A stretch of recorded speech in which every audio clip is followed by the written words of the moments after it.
Hello and good afternoon, everyone. Thank you for joining us for another edition of the Loeries Creative Hour. So good to have all of you on board. I'm going to say hello quickly to Loyiso before I continue. Hi, Loyiso. Thanks for joining us. Hello, how you doing? Thanks for the invite. Awesome. So good to have you here. For everyone who does know, Loeries Twala is the ECD, Executive Creative Director at Draftline.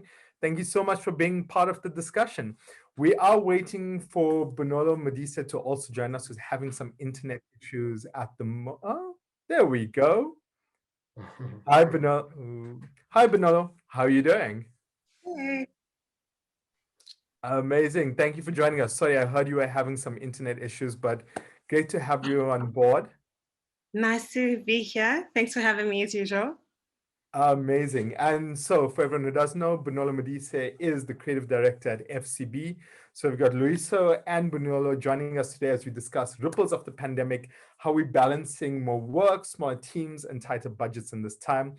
What's really, really important though as well, before we get into our discussion today, is just to remind everyone that firstly, Loeries entries are still open. I know most people were expecting it to have closed on Tuesday, and we had tons of mails coming in, and I had tons of calls coming in asking us for a bit of an extension. So this is it. It's the final, absolutely no more extensions after this. 30th of June is the date. So please mark it. You've got 2 weeks to get your entries in, to fight that good fight, to show the amazing work that you've actually created, so that we can hopefully celebrate you as one of the best across Africa and the Middle East when we eventually do have our Loeries Creative Week. The other important thing to highlight is that we have an amazing group of people who are with us on Zoom today. Thank you for joining us.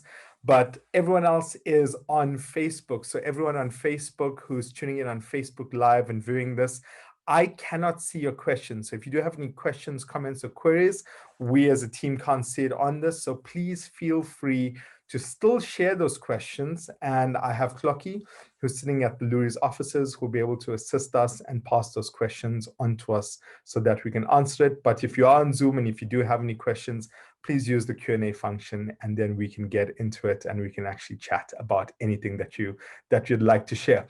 But our topic today is really, so let me tell you the background of this. You know, last year when we started Loeries Creative Hour, our entire discussions, every single chat was about the pandemic, how are you coping, how's work going? And this year we haven't had a chance to touch on it, not once. So I think maybe what's useful is, I've got two Loerises on my screen. I think, Bonolo, I need to change your name over here in case anyone gets confused about who you are. So maybe while I'm doing that as well, Loeriso, maybe starting with you. I mean, how are you coping through all of this? I mean, we've gone through this for a year now. It was a crazy time last year. None of us knew what was happening. We've now gone through a year, and I think lots of us were expecting this pandemic to be over in a couple of months, but it hasn't. How are you coping, and how's your team coping during this time? That's a very open-ended question. I mean, how do you answer about the pandemic? We feel like we're living in a movie, you know? Because who gets to live through a pandemic? I think, look, the coping is double-sided because everything is so new. A lot of the way we do things has been challenged. And I think from a personal life point of view, it's just learning how to work differently, manage home being a workspace, and how do you balance that with the people you live with, that being family and that kind of thing, and how do you all work together, so to speak? How do the kids go to school with you while you're at work and the likes? And that's been a difficult thing to manage at first. And I think when you look back now that it's been like a year plus, you look back and you kind of say, it's actually pretty normal. I was thinking about it yesterday and I was like, if our last family meeting, the president had said even the schools should close, I kind of had a guide of what to do tomorrow. Like, you know, we've now learned some things so we can now apply some learnings. And I think the same goes for work, you know. We've had to learn how to communicate different, how to engage different. You know, a simple walk to your colleague's desk for a brainstorm has now turned into a weird Zoom call where you're trying to like share slides on a weird presentation deck or you know, share screen on a video for reference something. and the frame rate is terrible and you can't even see clearly. But we just learn to kind of make it through it organically. And I think it's testament to how resourceful we all are forced to be. And I think that's how you really cope. You just become resourceful, and you find a way around it. And I think for the most part, we should give ourselves credit. You know, we've managed to get through it pretty well. Yeah. And are you working from home right now, or are you back in the office? Because I know you did go back into the office for a little bit, am I right? Or have you still not been back in? No, it's both. It's both. It's a bit of both. So there's like a rotation system, some days in the office, some days at home. And I think that's also been interesting because there are people who you literally haven't seen in, in about a year. And it gets so awkward when you meet each other and there's an initial, do you fist bump, do you elbow, do you hug? It's awkward. But I think, it's a bit of both. And I think both dynamics have pros and cons, to be honest. I mean, we noticed a lot of our colleagues were like, when you're away from the office, people actually work a bit more efficiently. It's interesting. We're getting more work out from a productive measure point of view. But when you're together, there's a great team energy that you build, which you don't have when you're away from each other. So they've got their pros and cons. So I think the balance of home and work seems to be a good one at this point. Amazing. But how about on your side? How are you coping, and how's your team coping through a year down the line? Because that's what our chat is today, this year down the line. How's it been from a productivity perspective and from a teamwork perspective on your side? So I think it's literally everything that Loyiso just said. The biggest learning for me, though, has been that it's important to kind of keep people's spirits up, because we don't have each other to bounce off. You know, like if you're struggling with a problem, you now have to schedule a call, as opposed to just being able to pop into someone's office or walk past someone's desk, or just reach out to so many people that you have access to when you're at the office.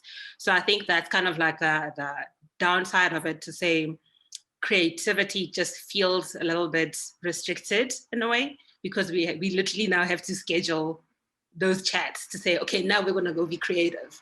And it's always weird because you're like, that's not how this is supposed to work. We're supposed to be able to just riff whenever we want to riff, and just be able to just, like, you know, share the energy and be able to talk nonsense when we need to talk nonsense, because you just never know when that idea is going to come from, or when it's going to come during those conversations, right? And I think that's been the biggest challenge, just making sure that everyone feels like they've got each other to lean on, as opposed to now it's this formal structured, oh, do you want to chat to Bonolo? Okay, you need to make sure you get into her schedule. And oh my gosh, she's not available for the rest of the week. Now people are like, how am I supposed to get this work out if I don't even have access to the people I need to have access to? I think that's just been the weirdest for me, just knowing that you are unable to actually just have that creative bond with other people. And you've been out of the office for a while, right? So when was the last time you've actually, because I know you, unlike Loyiso, you guys don't have a rotational system. It's closed. That's it, right? Yeah, so when was the last time you were in the office, Bonolo? I literally went in to go pick up some stuff and I came back home. But we're never at the office. So we don't work from the office. In January, they said to us, the office is closed for the whole year. You can go if you have like load shedding or you have connectivity issues. But generally, as like teams trying to go do work, we don't go. Well, you know, that's the interesting thing is, for anyone who's ever wondering, and I'll give our side as well of this, is the Loeries is basically the same. We had a little bit of a rotational basis going, but as soon as we started looking at these numbers creeping up to like, and that was at a point when the numbers were sitting at a 7-day average of like 3,500. We saw the trajectory and went, let's keep our offices closed and let's just stay safe during the time. And I think the strange thing is the teams have learned how to work with it. And Luis, on your side, I mean, obviously in terms of a team and needing to put out all this creative work. So what are some of the ways that you're finding to still stay in touch with your greater team and to be able to put out the work that needs to go out during this time? I think the one thing that's universal, I mean, look, the work forces you to have engagements quite regularly. over Zoom or Teams. But I think the thing we do is the morning check-ins, like the scrums, just to kind of check in, see how people are doing and where people are in terms of the hit list for the day. And that's a good way of just trying to make sure that everybody comes together before they jump off to their separate WhatsApp calls and Zoom meetings for all the work that needs to be done.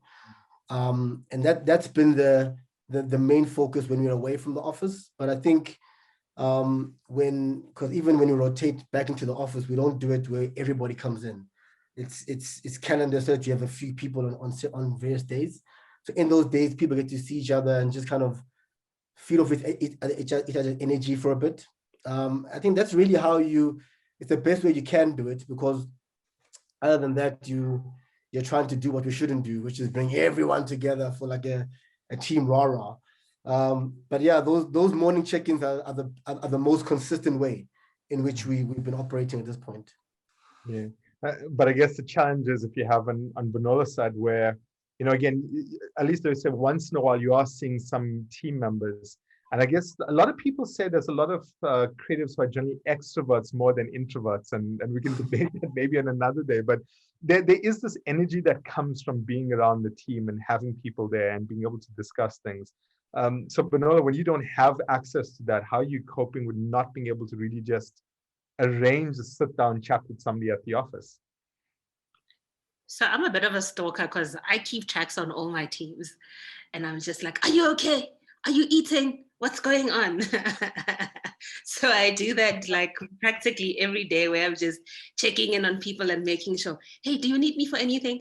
I've got like 30 minutes here. Maybe we can like have a quick powwow. Let me know what's going on. So I think that's been the simplest way to just try to make sure that everyone's not drowning, because productivity's gone up so much. It's so easy to kind of forget that they're also just in the trenches all the time. So it becomes important to kind of go in and say, okay, cool, pause for a little bit. Tell me what's going on with you, not the work, but just you. What's going on with you? Are you okay? Like, do you need anything that we might not be aware of? How's home? How's everyone at home? Are they okay? And just to make sure that, the people themselves feel like it's not just constantly like, the drudge of like work, so that they know that if anything is happening and they need to alert you of, say, like it could be a home emergency or something could be happening in their personal lives, so that you can actually just jump in and mitigate in advance, so that everyone is okay and we can continue to kind of put out the work in the best way possible. Amazing. As you were chatting, I was just thinking, as both of you were chatting, actually, I was just thinking about something. One of the things is I have great respect for these platforms as Zooms and Teams, and for us being able to use it.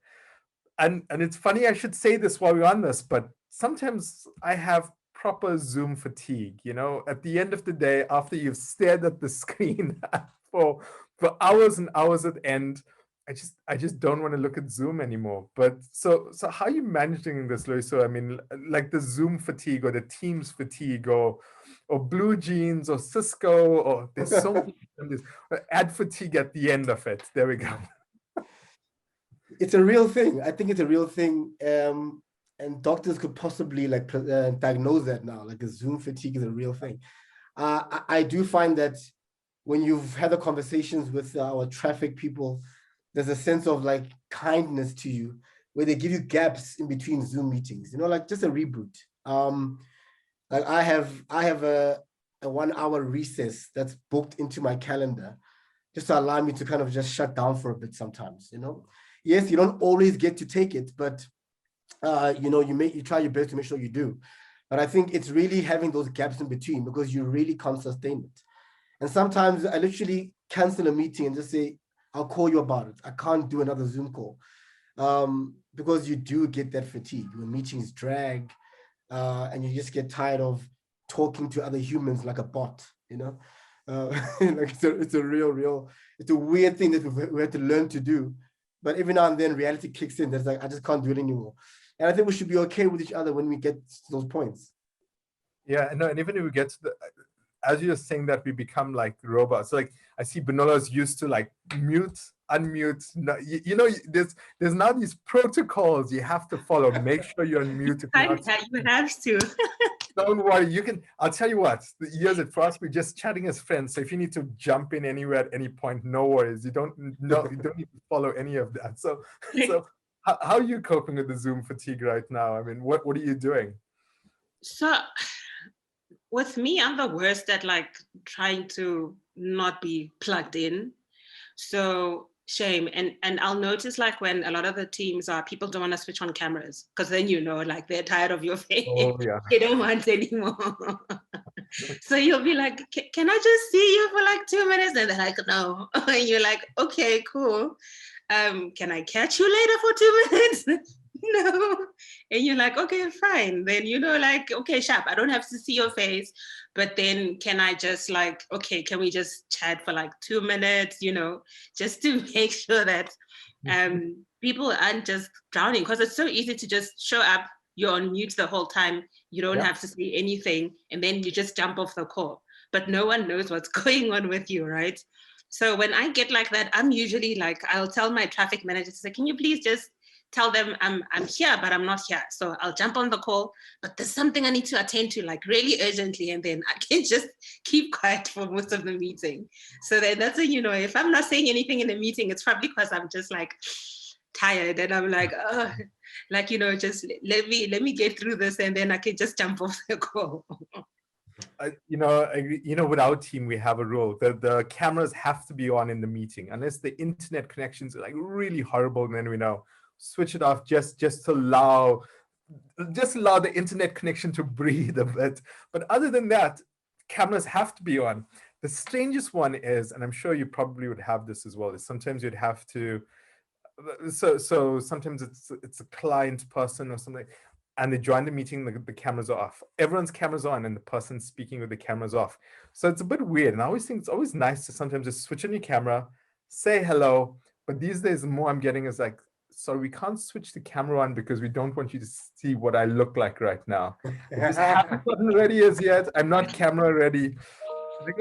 I go, it's fine. But maybe let's look at a question. I've got a welcome Moyo has asked a question to both of you. And so Loyiso, will start with you. Question to both Loy and Bonolo. What COVID changes that have affected the industry do you think will be permanent? That's a good question. I'm wondering that myself. What are things that are going to stay even when the pandemic goes? So thank you for that welcome. Loyiso? So I'll answer it in two ways. I don't want to be any Nostradamus about it. I just think what I'd like to see stay is the flexibility of knowing that I'm working even if you don't see me.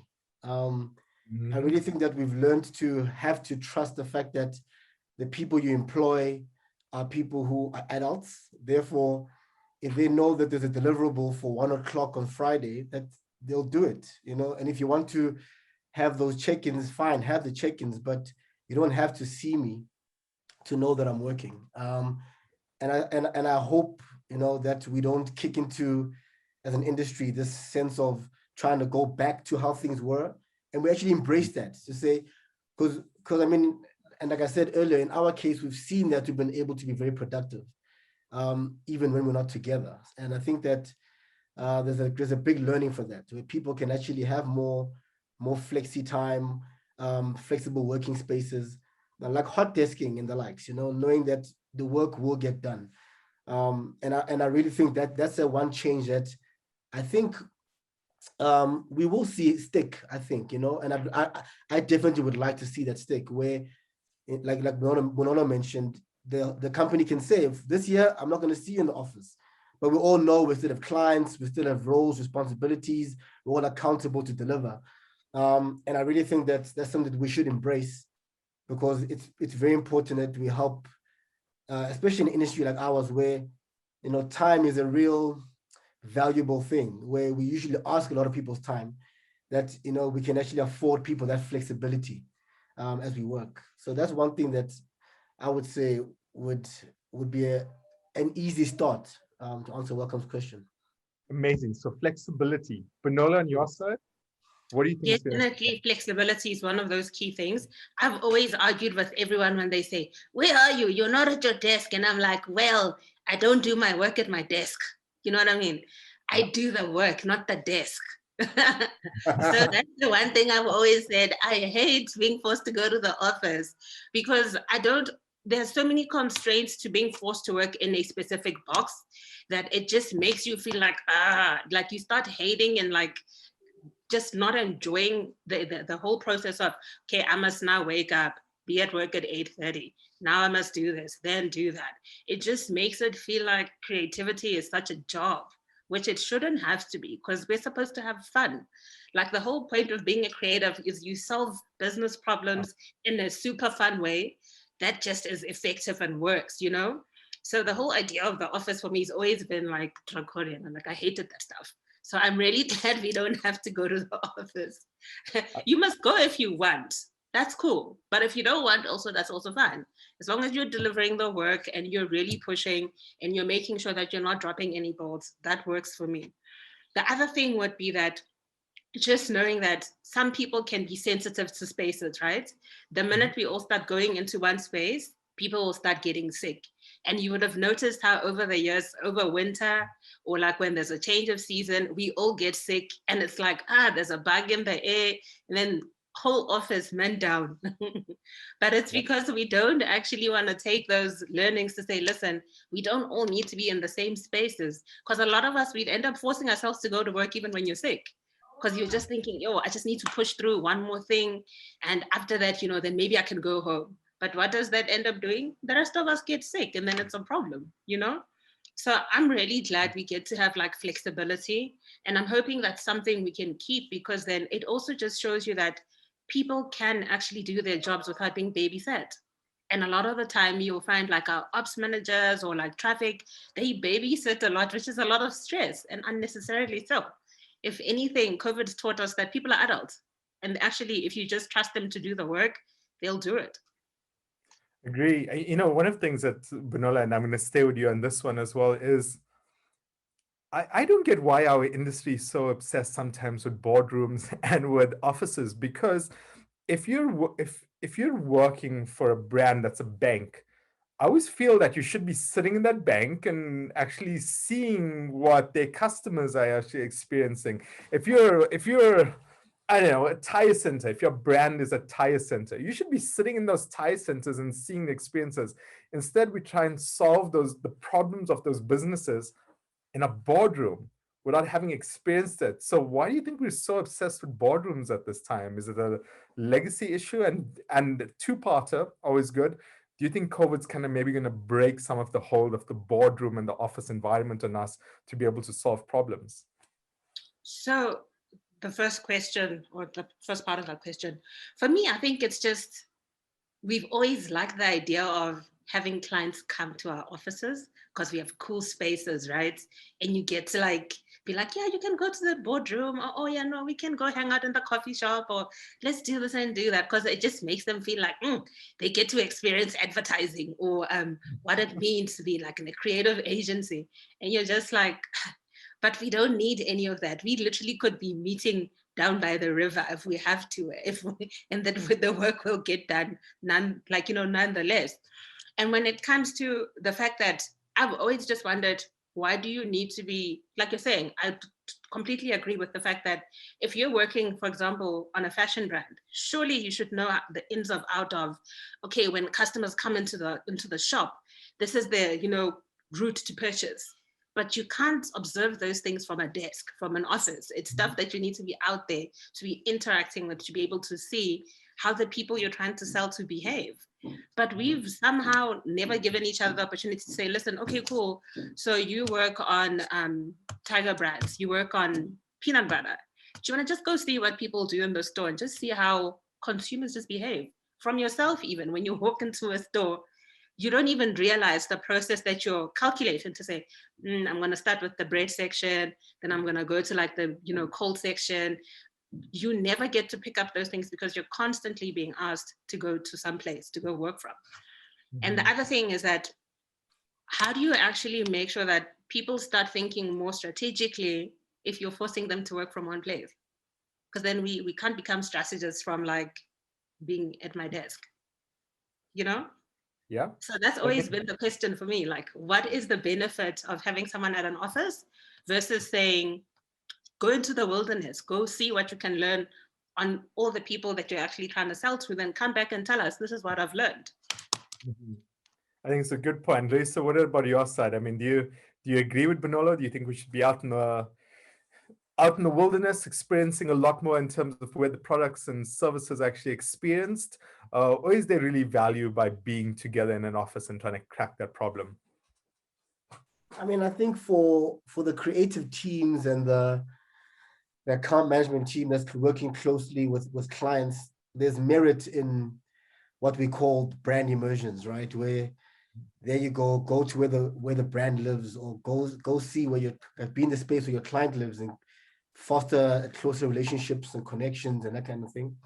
I think the boardrooms, we hardly ever see ourselves, right? It's like I think it's like all we need is that to walk down the alley where the awards shelf is sitting there, so clients can walk in and be impressed by all those glossy statues on the side on the shelves, before we have a serious meeting about what we're going to do with our retainer. I think that's where we need a boardroom,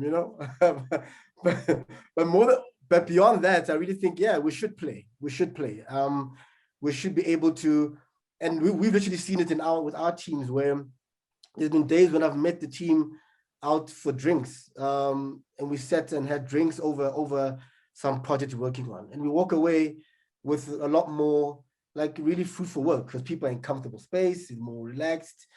And strangely enough, you get the best out of creatives, because as much as creatives have a sense of ego about how good they are, there's an equal insecurity of how bad they are. So comfortable spaces allow people to share more, better brainstorms, better engagements, and you find that the work ultimately proves to be better. But I know that so I guess my answer is like, there's a time and space for everything, but we should allow people the freedom to explore those things. So definitely. Amazing. I'm going to start with you again, Luis, because Basit Sana Morakura has asked a question. And I guess also I'd love to hear this, specifically the answer to this question in relation to the brands you're working on, because I know, Luis, you've got a challenge in terms of the space right now as well, but how has working from home affected the creative process with your teams? How do you and your team conduct brainstorming sessions now? Sure. Look, one thing we've had to, brainstorms are usually looser for us. I think you walk in with an understanding that you want to achieve at the end of a brainstorm, which is some kind of direction on whatever the brief is. And I think what's changed a lot now is that, because you know that you're working with time is more limited. So I know that when I'm going to brainstorm with Team X, we literally have this wonderful Zoom Teams meeting screen, and we've been booked for like an hour and a half. That's all we have before people must go off and do other things. It's meant that in a brainstorm, you have to give a lot more clearer direction, versus how you'd be more fluid in a different setting.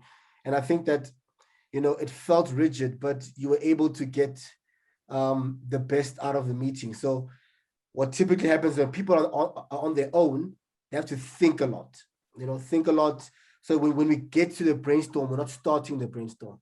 So people arrive to the brainstorm and they're sharing various things that are just stimulus, whether it be a song that triggered something, a lyric, or a video reference, or some kind of artwork that people sourced, or whatever it may be, an article that framed some thinking based on a strategy we have.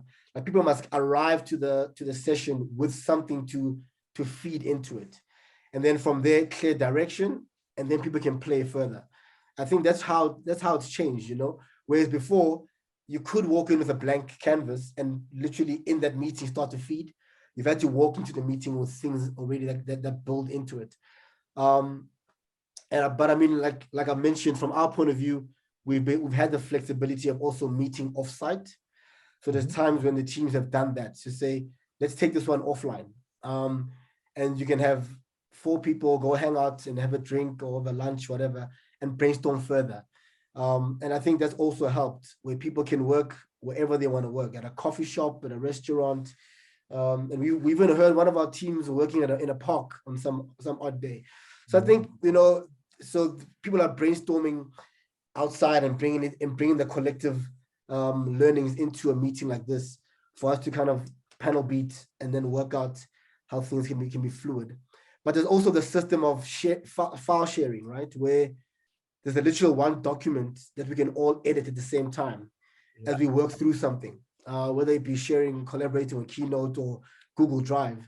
That's also a system that helps in us working in real time, especially on a tight deadline, to get somewhere fruitful before we see a client and make it look like we had it all sorted 15 hours ago.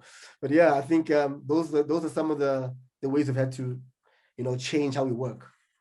And I think what's also useful for anyone who's watching this from outside of South Africa. So thank you for joining us if you are, or if you're watching this later on demand. Something that's really useful is that in South Africa, there's been this roller coaster ride for alcohol brands where whenever there's a new government restriction that comes down, you're never too sure what the restrictions are going to be. And Loyiso, how's that impacted your ability to create work and actually create a strategy that goes into more than just a few weeks? That's a longer term view in terms of how you're actually going to release your work. I won't lie, it's been stressful. It's been stressful, because we've had to, internally, we have a great spirited team, and I think the challenge is we work on multiple brands. We literally service all of SAB brands. So when you look at the product, the brand portfolio, it's quite a lot. And I think that the challenge has been for us is that with each brand, with all the uncertainty that the pandemic brought with regulations and restrictions, especially on the alcohol bans that were lifted and then they would come back, and then there'd be a sense of, okay, cool, it's back, but with this limitation. And we've had to do work to consumer as much as work to trade, to help, with all those transitions. But with each one of those, we're working on each brand with different scenarios. So the scenario mapping became very difficult to manage because our strategists would have to work out, here's our go-to-market communication message for if we get a complete ban. Do we completely go black? Do we go black, or do we come with like some comms, and what would those comms be? And here's another scenario if the ban is fully lifted. How do we go to market with that message where we are still seen to be responsible? And if the ban is lifted but with some restrictions, how do we respond? So all those different scenario mappings made it very difficult for the team, because when we go back to clients, we have to go back with what seems like a solid plan for each one of those scenarios from a strategic point of view and creatively. So it made our work output that much bigger for each brand on each deliverable. Yeah. That was difficult to manage. We literally, for the first few months, we had to learn how to break a bad habit we developed, which was because of all those demands, people were working much longer hours, more than an 8-hour day. And because of that, we had to kind of get to a point where we could streamline and try and nip and tuck back to say, listen, we're working too hard. But it was all as a result of all the uncertainty. And we couldn't necessarily stop doing any ads altogether. We had to make sure that we had the right message with the right tone to the right people for every scenario. And that was very, very challenging. Okay. Bonolo, on your side, just to go back to Basitsana's question as well. How's working from home affected the creative process with your teams, and how are you conducting brainstorming right now? So I think for us, the biggest thing I've picked up with all the teams is that it's so much easier to be in your head now more than before, because you don't get to just kind of like spew things out, whereas if you're in a room, it doesn't feel like you can say anything stupid. Whereas now, if you have to prep in advance and then you walk into a room, then you're like, ish, I don't know, what if my stuff is just going to sound dumb and people, So it just makes it a little bit harder for people to feel free to just say what's on their mind and just to kind of like share without the fear of judgment, or the fear of feeling like, maybe I didn't prep enough like everybody else has prepped, or I'm not coming with that hot stuff when everyone else is just coming up with fire ideas. So that's the one thing. And the other thing would be that I've found it kind of like difficult to switch into those different teams, because if you're hopping from one team to another, it's a little bit difficult to give them the direction or the feedback that they need if you're not immersed into it. Because I'm very hands-on and I wanna help and I wanna shape stuff from the beginning. But because you've got so much going on, you don't necessarily have the time or the luxury to be able to be immersed into like 8 different things at the same time, because there's just too much going on in one day, you know? So I think they've had to adapt to knowing what do they bring. If they're having a brainstorming session with me, for example, they already know that by the time they get to me, there should be some kind of, meat around the bones, as opposed to before, where we could walk into a room and literally start drawing the skeleton from scratch and saying, oh, we don't want an arm, or we want a dinosaur claw, or we don't want a leg, we want I don't know, like we want a robot arm, so yeah, Shem, it's just made it a little bit more difficult for people to just have that confidence of knowing it's okay to just say stuff, that's the one thing. And then now I think I'm on a lot of WhatsApp groups. I'm in a lot of team threads. Because every time you find something, you're like, let me just share it now before I forget, because you never know what's going to spark what when. So I'm just constantly sharing whatever I find on WhatsApp and groups, and like people also just ping us on Teams, and we have specific team little channels that say, okay, if you found this, like, you can share to this channel or share to that group.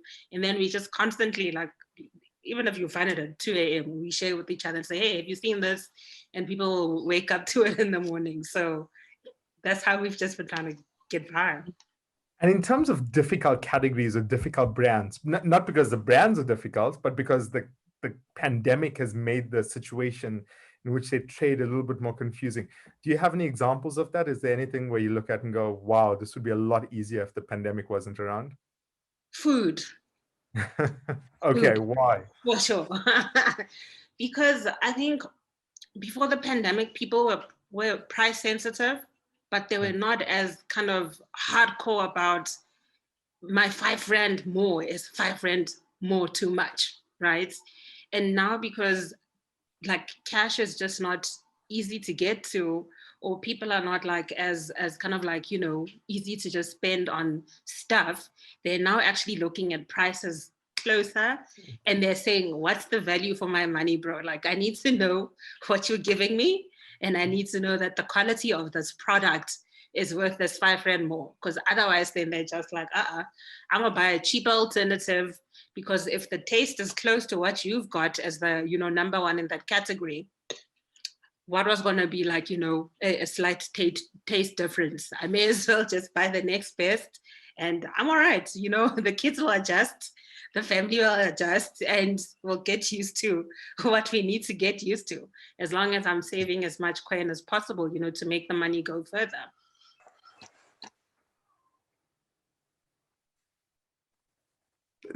I dropped off, didn't I? Well, I that's that's the other problem is, like, have you ever had this in a meeting? Normally, back in the good old days, you have somebody just had a long night and was a bit dozing off and a bit sleepy. The modern interpretation of that is the internet connection goes unstable and you lose the person. So sorry about that. I'm back, and you're telling me that people are a lot more price sensitive, but yeah, no. So I was just saying, consumers are a bit more price sensitive, and they really just want you to give them more reason to believe why they should buy you, as opposed to the next best thing. Because if it means I can save 5 rand across 8 different things that I need in the house, then that means I've got potentially 40 rand more to spend on something else, Yeah, I was chatting to somebody from a brand, and obviously I won't mention the brand, but we're chatting to somebody earlier today, and they gave us exactly the same scenario. And they go, here's our product, but in the end of the day, all people care about is generally at this point is the price. Just give me the best price and I'll buy whatever.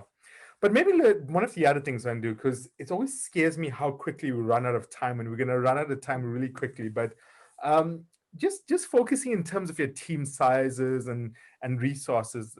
Obviously, the industry always goes through a state of flux.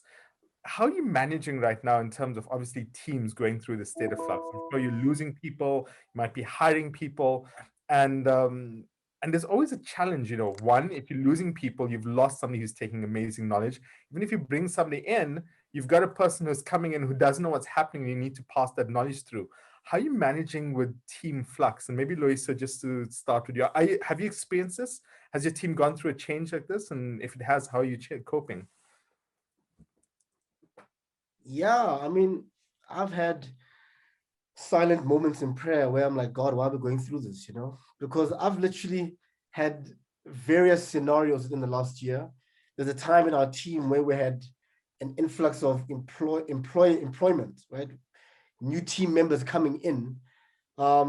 It was to a point where you get into meetings and you're like, who are you? People are like, oh, hi. It's my first day. It's like, oh, okay, cool. So we had that scenario, and it was our toughest thing was how to onboard while in this frenzy of so much work that's being done, because we were finding it difficult to pause, onboard correctly, and then people had to kick in. So a lot of people had to learn to sink and swim very early, and that's been like the biggest challenge at that point. And then we also went to a point where when people start leaving, right, as well. So it's like, okay, cool. Now how do you manage this? Because you're getting into a rhythm and a system that's working in this new way of working, and you start getting comfortable with it, and then you start losing people, and you're like, okay, cool. As you lose people, how do you then reboot and stay and keep on track? So we've had to kind of shift our work structures around, pay people differently, because we have so many brands. We've had to kind of break them up into different teams, which we call pubs, different teams, and people then get to tackle a more focused regiment of brands with a slight looseness in how we can move people around on needs and skills. But we've had to kind of restructure in essence to make sure that we can still maintain the same amount of rhythm with the demand of work. Amazing. And Bonolo, on your side, in terms of the team flux, people leaving, people coming in, has it been a challenge, and how are you coping with that? So I think the ultimate challenge for us is working with a super lean team, because it's been so difficult to kind of try to find the right people who will be a good fit for the brands that you're working on, right? And just making sure that with, for example, if you were used to having 15 people and now you have 7, you have to find a way to make those 7 work super efficiently without breaking them, and also making sure that you don't drop the ball when it comes to like the quality of work that you're producing, right? And I think that's been the biggest challenge, making sure that we're able to sustain and consistently deliver on all the briefs that we're getting with a much smaller team. Like we used to have a lot of people, lots. But now it's like, it's quite a small, tight ship. And how do you cope with that? I mean, again, on a personal level, not just even as an organization, because as an individual, that means that you're taking on a lot more work, I'm sure. So how do you cope with that and still deal with all the other challenges that are coming through? Sometimes it's a hope and prayer, to be honest. You're like, we're gonna see how the week goes. And sometimes it's just like super structured, being able to say, okay, Sharp, how do we prioritize for this week? Let's just prioritize the key things that need to get out, especially when you have like brands where they all come in at the same time because they all have the same timings. Then you start seeing flames because you're like, oh, how are we gonna make this thing work with like the number of people we've got, but also knowing that you don't want to stretch people too thin, because then it starts showing in the work if people are just like not having enough time to do what they do best. So that's kind of like the balancing act is making sure that you have the right person on the right brief and you have enough time to give them the opportunity to be able to deliver great work, but also making sure that you don't literally just break people, because it's so easy to get overwhelmed and to feel like, oh my goodness, I don't know whether I'm coming or going, or you're presenting today at like 3 and you're presenting tomorrow morning at like 8 and you're like, it's just too much going on. So it's been a constant like balancing act and making sure that we're all just, holding each other afloat. Yeah. I don't know, was there anything you wanted to add on that, Loiso? Yeah, I mean, something Yeah. that is very important to consider in this time is that, I mean, we were at some point giving some people in our team forced leave, right? So that we make sure that people get a break, whether they like it or not.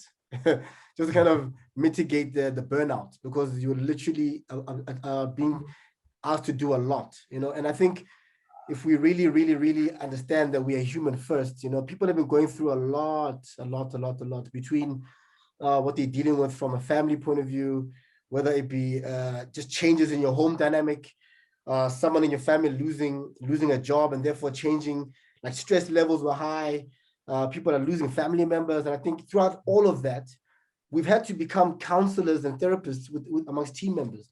I mean, the team members who've left the company now, who you feel like you've lost such a dear friend because you become so close to this time, because you try to be supportive.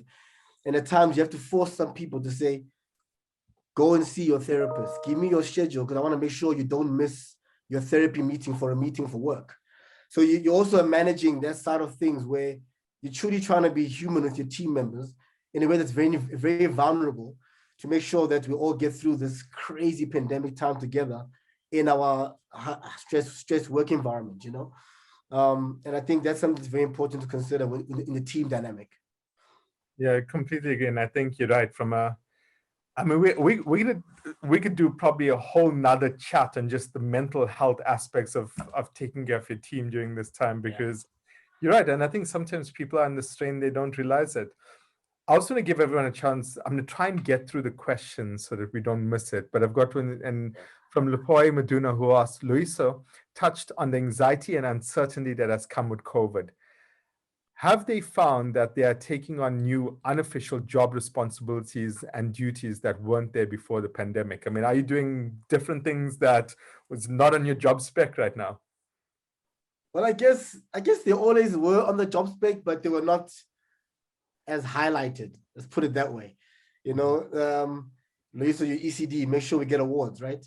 That's what you get told. But I think more than that, it's like, make sure that people are happy to show up for work. People are healthy. No one's crashing. And I think that the softer side of our leadership, the demands are what's really come to the fore. So I don't think it's necessarily new, but I think from a practical point of view, it's been very much highlighted in this time. And there's been a real emphasis on doing that. And I mean, I won't belabor it, because I think I've already touched on this slightly in my previous answer, but all those things have come into play where you have to make sure that everyone is actually okay. I have a colleague who I co-ECD with, who literally calls me and he says, cool, do you need a break today? If you need a break today, you can shut down, I'll take on your stuff and we can swap out, right? And things like that are so important, because you have a role to be just be human to the next person. And I've had to take on literal design work where I'm like to the team member, chill, hand over to me, you can relax, I'll take it up from here, to make sure that we help each other on and off as the days go on. That's such a good point. I mean, Bonolo, on your side, I mean, are you taking on are you wearing any additional hats right now as well? Listen, when you say and this has always been a thing for me, when you say just be human, like Loy knows, I am 1000% behind that, because I feel like we tend to forget so often that there are people doing the work, right? Because we're all in like a deadline, chasing this, chasing that. We want awards, we want, amazing work, but we always forget that these poor human beings doing all this stuff actually just need to be taken care of, literally. And this is always my fight with everybody I come across, because I'm like, you're not a good leader if you're just leading from a point of, I want all the time, and you're not willing to actually stop and understand what your people need. Because then how else are we actually making sure that you get the best out of them? And that's the thing for me. Like, I will do whatever I need to do. I'll be building decks the whole night. I'll be writing radio scripts. myself. I will write all the things I need to write. Shit, I will even stay up and just be texting them to say, okay, cool. How's this coming along? Do you need me to do this? And they're like, no, it's fine. I've got it. I'm like, okay, cool. I'm here. So just, let me know because I'm ready. So it's so important for us to actually do that with all of them, especially when you know that people don't have access to kind of like that emotional stability that you kind of feel when you're around other people who do the same work. And as a creative, especially, people don't even understand most of what we do. And that's the biggest fight you're constantly in, because you're like, well, they'll say, for example, if someone says to you, oh, I can give you 3 hours today to write that script. And you're like, sorry, but who says 3 hours is enough? And like, if it doesn't come to me in 3 hours, what must I do? Do you know what I mean? So it's just little things that make sure that the people around your creatives, or even just like with your client service and your strategists, you make sure that we understand what the other person does in order for us to be able to support each other correctly. And so that takes a lot of having to say to other people, say, okay, cool, with you, client service, I need your help with this to make sure that, the teams get enough time. And ops, I need you to make sure that we're managing their diary in a way that doesn't overwhelm them. And with, it could be like, even with strategy, make sure that you give us the strats in time so that we don't end up running out of time and having to solve the problem in a shorter lead time. So it's just constantly making sure that you understand what everyone's going through and you try to balance that to make sure that we're all not crushing each other. Yeah, it's a good point. We're almost done and time's flying by, but that's something I know time always flies by really quick when you're having a good chat. Just getting started. We're just getting started. We're getting to the meaty stuff. And then the clock comes up and goes, by the way. And I think, just to like Bonolo's point as well, it's like, unfortunately, we are living this world. We no longer, to be honest, we're no longer chasing just deadlines in the normal sense. We're chasing minutes. We're chasing minutes in a day, and one deadline to the other, one meeting to the other. You're right. It's a bit crazy. And so maybe just as a final parting shot from the both of you in terms of just a question, and in terms of this pandemic and this environment we're in, Loyiso, there's some people who say that right now what we're dealing with is we're leveraging off the relationships that we've built in our organizations, with the brands that we work with suppliers. It doesn't matter what it is, but we're leveraging off the relationships that we created in the physical world. And that's why we're coping so well. But it's going to get tougher and tougher if we continue in this trajectory. Do you think that's true? And if that is true, how do we build good, strong relationships through digital relationships that will help us continue to be successful going forward? Yeah, that's a big question. I think it is true. I think it is true, because you've had to, everybody is working from a place of limitation or restriction. And I think you tap into your network for all your immediate needs, right? Big or small, because that's what you need to get by. Whether you need to do a project on a tighter budget because clients have less to play with, whether you need someone who's not even employed where you work, just to kind of bounce the thought off, because you know that's your go-to, right? Because and all those type of little small events are literally what we leverage. And I think to keep them going, we need to remember that we need to have those simple, basic communication things of check-ins. Communicate with people. Pick up the phone and say hi, outside of anything that needs a request. Just to check in on people and be good, because when the requests come, then they really pay off, right? And I think that's what I would think would be the way forward to make those relationships stronger from a digital point of view. Pick up the phone or send a WhatsApp. Just keep in touch, and just make sure that we're all still on the positive mindset to do the things that we have to do. Amazing. Thanks so much, Loyiso. Bonolo, in 30 seconds before I get kicked off this, because somebody else wants to use this network. How do we keep our relationships going? Keep your hand on the pulse, literally. Make sure that you know what's happening with your clients, you know what's happening with your teams, you know what's happening with just everyone that you have to work with, who you're building this work with, right? And just make sure that people understand that it's not just about the work, it's the fact that you have each other to actually do the work. Because sometimes it's so easy to feel like you're pressured to do everything yourself and you end up getting overwhelmed and not understanding that, hey, listen, it's not just a one-man thing, we're a whole team and we all have the same goal. So if we can just hold each other and just keep each other going, then we're going to be okay. Amazing. Thank you both to the advice. Loyiso, Twala, Bonolo, Modise. Thank you so much for your time. All the advice. You're right. We're just getting started. I feel this like every week, just as we're getting into it, we need to make these 2-hour sessions. Thank you so much. Stay safe and appreciate all your advice. And to everyone who joined us, thank you for all of your time. Sorry I couldn't get through all the questions. And I know there's some from Facebook as well. So sorry for that. And hopefully we'll try and get through more questions in the following weeks, but appreciate all of you joining us. Thank you so much, everyone. Appreciate both of you. Have an awesome Thursday. Thank you, Preetesh. Thursday. Take it easy. Bye. Cheers. Bye. Bye.